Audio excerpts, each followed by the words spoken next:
नमस्कार, Shriram time news मध्ये मी कैलास सोनवणे आपले हार्दिक स्वागत करतो। सुरुवातीला पाहूया 24 तासातील ताज्या घडामोडी। जिल्हा परिषदेच्या महिला व बाल विकास विभागातर्फे विविध क्षेत्रात उत्कृष्ट कामगिरी करणाऱ्या महिलांचा करण्यात आला गौरव। छत्रपती संभाजी महाराजांच्या बलिदान दिनी त्यांच्या पुतळ्यास पुष्पहार अर्पण करून करण्यात आले अभिवादन। फेरीवाल्यांच्या रोजगाराचे संरक्षण करून त्यांचे न्याय नियमन करावे, तसेच फेरीवाला कायदा 2014 ची अंमलबजावणी करण्याची मागणी। डॉक्टर रवींद्र सोनवणे यांनी जिल्हा शल्य चिकित्सक पदाचा स्वीकारला पदभार। आणि आखातातील युद्धामुळे घरगुती गॅसचा तुटवडा, शहरात घरगुती गॅस सिलेंडरसाठी गॅस एजन्सी बाहेर ग्राहकांच्या रांगा। आता बातमीपत्र विस्ताराने। जागतिक महिला दिनाचे औचित्य साधून जिल्हा परिषदेच्या महिला व बाल विकास विभागातर्फे जिल्हा परिषदेच्या यशवंतराव चव्हाण सभागृहात उत्कृष्ट कामगिरी करणाऱ्या महिलांना गौरवण्यात आले। जागतिक महिला दिनाचे औचित्य साधून जिल्हा परिषदेच्या महिला व बाल विकास विभागातर्फे जिल्हा परिषदेच्या यशवंतराव चव्हाण सभागृहात विविध क्षेत्रात उल्लेखनीय कार्य करणाऱ्या महिलांना गौरवण्यात आले। मान्यवरांच्या हस्ते दीप प्रज्वलन करून कार्यक्रमास सुरुवात करण्यात आली। यावेळी उपस्थित मान्यवरांचे स्वागतही करण्यात आले। यानंतर प्रमुख अतिथींच्या हस्ते जिल्हा परिषदेत सोनल चव्हाण, सुरेखा गरुड, शीतल सोंजे, मानसी वानखेडे, संगीता ओझा, रुपाली पाटील, ज्योती पाटील, वासंती अहिरराव, डॉक्टर तरमन्नम पटेल, मीनाक्षी चत्रे, मोहनी शिवगण, नीता दाभाडे, माया माले या उत्कृष्ट कामगिरी करणाऱ्या महिलांना सन्मान चिन्ह व प्रमाणपत्र देऊन गौरवण्यात आले। कार्यक्रमादरम्यान महिलांनी झुमकावाली पोरं या गाण्यावर ठेका धरत उत्साहात नृत्य सादर केले। खेळीमेळीच्या वातावरणात आणि आनंददायी वातावरणात कार्यक्रम पार पडला। महिला दिनाच्या निमित्ताने महिलांच्या कार्याचा गौरव करत त्यांना पुढील वाटचालीसाठी शुभेच्छा देण्यात आल्या। यावेळी जिल्हा परिषदेचे मुख्य कार्यकारी अधिकारी अजित शेख, अतिरिक्त मुख्य कार्यकारी अधिकारी राजेश इंगळे, मुख्य लेखा व वित्त अधिकारी स्वरांजली पिंगळे, उपमुख्य कार्यकारी अधिकारी चंद्रकांत सावळे, उपमुख्य कार्यकारी अधिकारी स्नेहा पवार, उपमुख्य कार्यकारी अधिकारी निशा जाधव, कार्यकारी अभियंता जयश्री सार्वे, जिल्हा आरोग्य अधिकारी डॉक्टर सचिन बोडके, कार्यकारी अभियंता संजीव पवार, जिल्हा जलसंधारण अधिकारी प्रशिमा निकम, उपायुक्त पशुसंवर्धन व दुग्ध विकास गिरीश पाटील, शिक्षणाधिकारी डॉक्टर मनीष पवार, जिल्हा समाज कल्याण अधिकारी नितीन खंडेराय, शिक्षणाधिकारी प्रतिभा ठाकूर, कृषी विकास अधिकारी कावेरी राजपूत, सहाय्यक गट विकास अधिकारी भावना पाटील यांच्यासह अधिकारी व कर्मचारी उपस्थित होते। आपल्या लेडी पोलिसला काय यायला पाहिजे म्हणून मग मी ते 1-2 दिवसानंतर त्या लेडी पोलिसला माझ्या पीएन वगैरे विचारलं आणि म्हटलं हे काय प्रकार आहे, तुम्ही पुरुष आला तर काय नसतं, लेडीज आले तर तुम्ही 1-2 पोलीस कॉन्स्टेबल येतात। हे म्हणे सर ते मागचे आयुक्त साहेब होते त्यांनी तशी प्रथा लावलेली आहे की त्यांनी त्याला सूचना दिलेल्या आहे की लेडीज कोणत्याही नागरिक आली तर त्यांच्यासोबत घेऊन यायला। म्हटलं हे काय प्रथा वगैरे काय म्हटलं त्या काय गुन्हेगार आहेत आणि आपल्याला आपल्यावरती विश्वास असेल तर आपल्याला हे अशा प्रकारच्या ज्या काही आर्टिफिशियल पद्धती असतात त्या राबवण्यासाठी काम आपण आपल्या कार्यालयामध्ये एक चांगलं वातावरण निर्माण करायला पाहिजे, विश्वासाचं वातावरण तयार करायला पाहिजे आणि नागरिकालाही फील व्हायला पाहिजे की आपण आपली गोष्ट जी आहे त्यांच्यापर्यंत चांगल्या पद्धतीने पोहोचू शकतो आणि समोरचे अधिकारी त्याला तितकं रिस्पॉन्ड करतायत। ऍटलिस्ट काही गोष्टी आपल्याला सगळ्याच काही शक्य नसतात, परंतु ऍटलिस्ट आपण त्यांना एक आदर देणं, एक रिस्पेक्ट देणं, त्यांचं व्यवस्थित ऐकून घेणं। बरेचसे लोक जिल्ह्यातल्या अगदी कानाकोपऱ्यातून आलेले असतात, कुठे एसटी मध्ये बसून आलेले असतात, त्या जीप मध्ये जी काळी जीप असते त्याच्यामध्ये बसून आलेले असतात आणि त्यांना काही आपल्यासारखे फॅसिलिटी नसतात की काय आहे, कुठे आहे, हे आहे, ते आहे, तसं नसतं। ते बिचारे कसे तरी आलेले असतात, इतक्या लांबून आल्यानंतर ऍटलिस्ट आपण त्यांना 2 मिनिटं बसवणं, त्यांचं व्यवस्थित ऐकून घेणं, त्यांचा काही इश्यू असतात तो संबंधितास सांगणं वगैरे इतकं तरी आपण करायला पाहिजे। तर ही अपेक्षा मी आपल्याकडून निश्चितच बाळगेन। त्यानंतर आपले सर्व अधिकारी वर्ग, कर्मचारी वर्ग फार चांगलं काम करतात आणि त्यामध्ये अजून कसं इम्प्रूव्हमेंट करता येईल त्यासाठी सुद्धा आपण निश्चितच प्रयत्न राहायला पाहिजे। तर मी अधिक न बोलता पुन्हा आपल्याला शुभेच्छा देतो।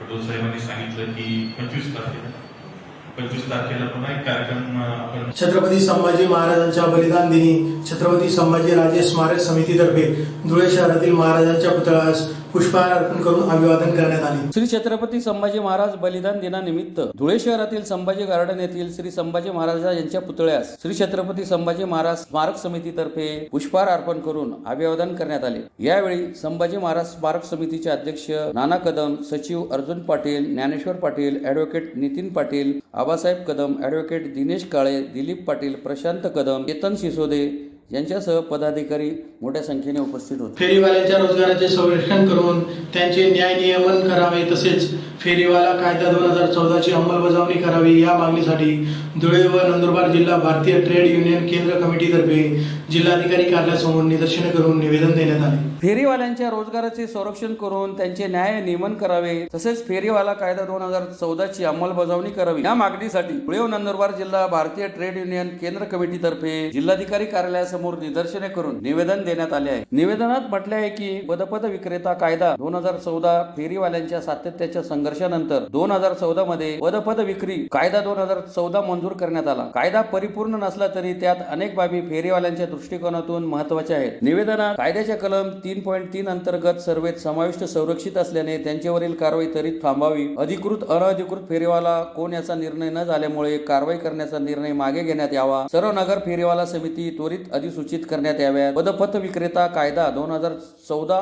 कायद्यान्वये फेरीवाल्यांचे आधी नियमन करणे गरजेचे आहे। याची प्रक्रिया पूर्ण करण्यास राज्य शासनास योजना बनवण्यासाठी पाठपुरावा करावा। पीएम स्वनिधी योजनेअंतर्गत LOR प्रमाणपत्र व कर्ज प्राप्त फेरीवाले यांच्यावर कारवाई झाल्यास त्यांना मिळालेले कर्ज ते कसे फेडणार यामुळे त्यांच्यावर देखील कारवाई करू नये। कायद्यात दर 5 वर्षांनी सर्वे करण्याचे नमूद आहेत। याद्वारे सर्व ठिकाणी फेरीवाल्यांचा सर्वे करावा। ट्विटर अथवा इतर माध्यमांद्वारे होत असलेल्या तक्रारीची शहानिशा करून त्या तक्रारीचे निरासन करावे अशा मागण्या करण्यात आल्या आहेत। यावेळी आसिफ शेख, दीपक सोनवणे, राजेंद्र चौरे, LR राव, पोपटराव चौधरी, साथी लोंढे, बबन वानखेडे आदी उपस्थित होते। संपूर्ण महाराष्ट्रात centre of Indian trade union त्यासोबत समविचारी संघटना त्यात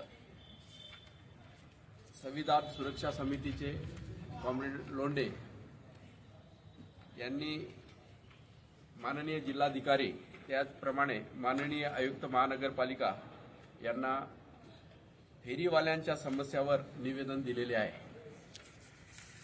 आम्हा लोकांच्या मागण्या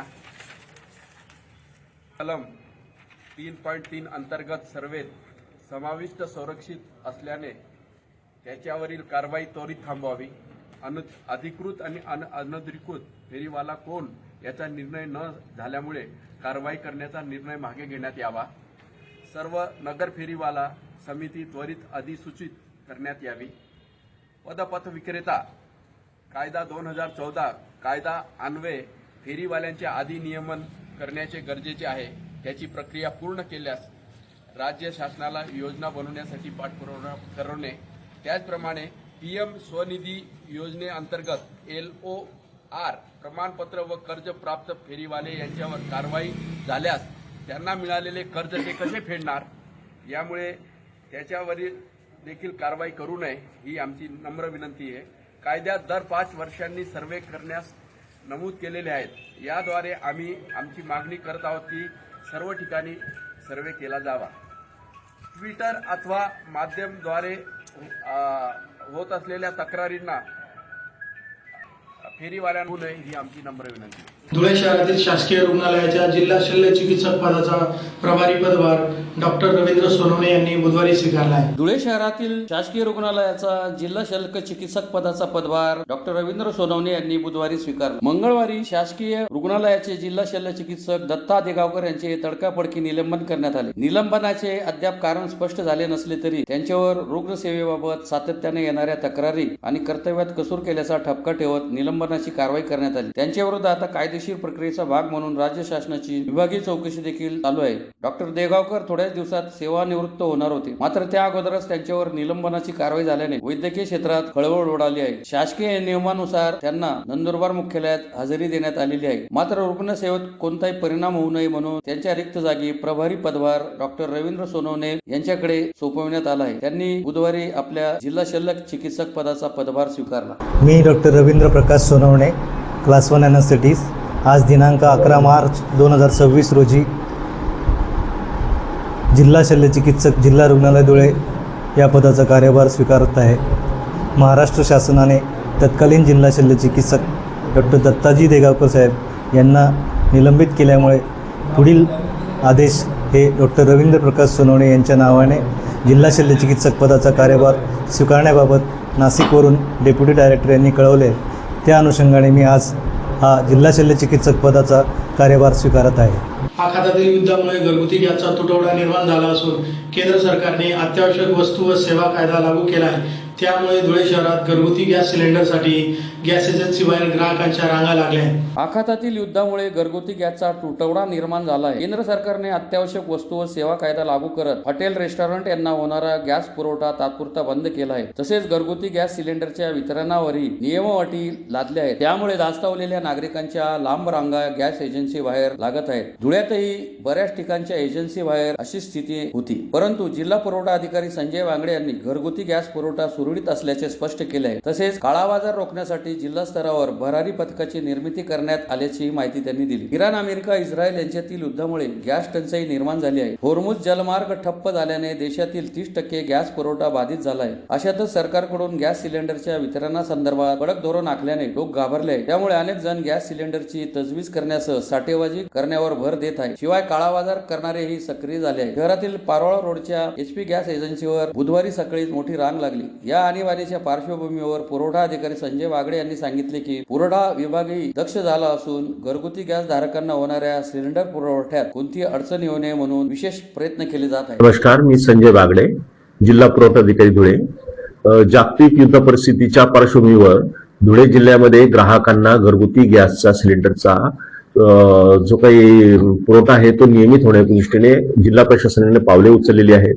यामध्ये जे काही कंपन्यांचे सेल्स ऑफिसर आहेत त्यांची बैठक आज आपण घेतो आहोत. त्यांना सूचना आपण देणार आहोत की कोणत्याही ग्राहकाला 25 दिवसानंतर, म्हणजे आधीचं जे सिलेंडर घेतलं त्याच्यानंतर 25 दिवसानंतर नोंदणी करता येणार.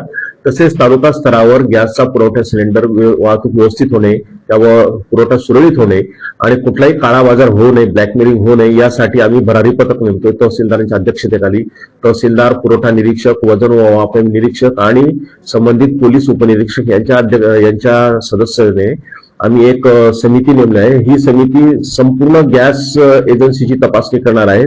त्यांच्याकडे असलेला शिल्लक साठा आणि त्यांनी वितरित केलेला साठा आणि उरलेला साठा याचा ते मेळ घेतील आणि कुठल्याही प्रकारे एकही सिलेंडर काळ्या बाजारामध्ये विकलं जाणार नाही किंवा तसं प्रयत्न गॅस एजन्सीकडून किंवा कोणत्या दलालांकडून होणार नाही याच्या आम्ही प्रयत्नशील आहोत. धन्यवाद. काही तुटवडा आम्हाला जाणून, व्यावसायिक जे घरगुती गॅस सिलेंडर त्याचा पुरवठा हा सुरळीत आहे. तसा काही घरगुती गॅस सिलेंडरचा आम्हाला तुटवडा जाणवण्याची अजून कोणतीही प्रकारची सूचना प्राप्त नाही किंवा तक्रार प्राप्त नाही. पुन्हा एक नजर ठळक घडामोडींवर.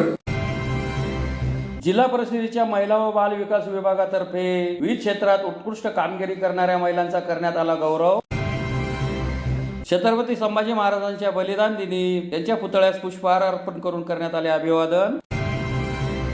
फेरीवाल्यांच्या रोजगाराचे संरक्षण करून त्यांचे न्याय नियमन करावे, तसेच फेरीवाला कायदा 2014 ची अंमलबजावणी करण्याची मागणी. डॉक्टर रवींद्र सोनवणे यांनी जिल्हा शल्य चिकित्सक पदाचा स्वीकारला पदभार. आणि आखातातील युद्धामुळे घरगुती गॅसचा तुटवडा, शहरात घरगुती गॅस सिलेंडरसाठी गॅस एजन्सी बाहेर ग्राहकांच्या रांगा.